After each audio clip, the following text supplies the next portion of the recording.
बिहार की राजनीति में आज एक ऐतिहासिक बदलाव देखने को मिला, जहां करीब 2 दशकों से चले आ रहे नीतीश युग का आधिकारिक रूप से अंत तो हुआ, लेकिन एक नई शुरुआत भी हुई।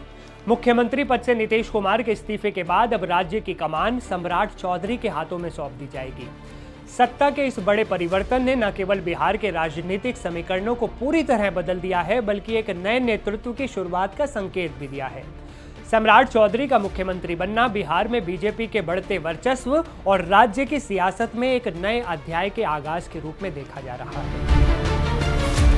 सम्राट चौधरी के पिता शकुनी चौधरी एक सैन्य कर्मी से राजनेता बने थे, जिन्होंने कांग्रेस से शुरुआत की और अक्सर कट्टर प्रतिद्वंदी लालू प्रसाद और नीतीश कुमार की पार्टी में आते जाते रहे।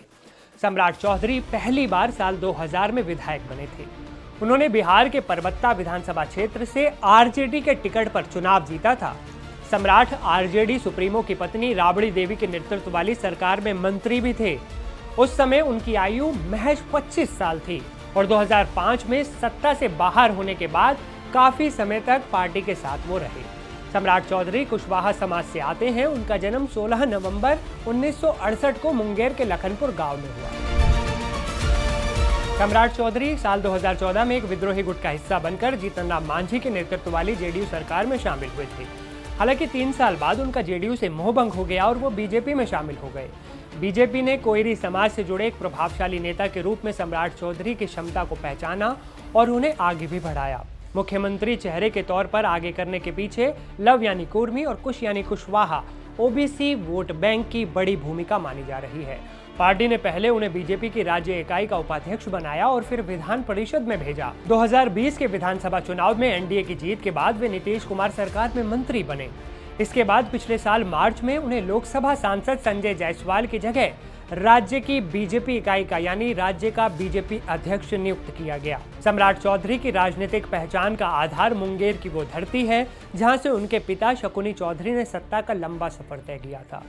मूल रूप से मुंगेर जिले के तारापुर अंतर्गत लखनपुर गांव के रहने वाले सम्राट आज भी अपनी जड़ों से मजबूती से जुड़े हैं। मुंगेर, जिसका ऐतिहासिक प्रभाव बेगूसराय, खगड़िया और लखीसराय तक रहा है, वहां सम्राट को अपना नेता माना जाता है।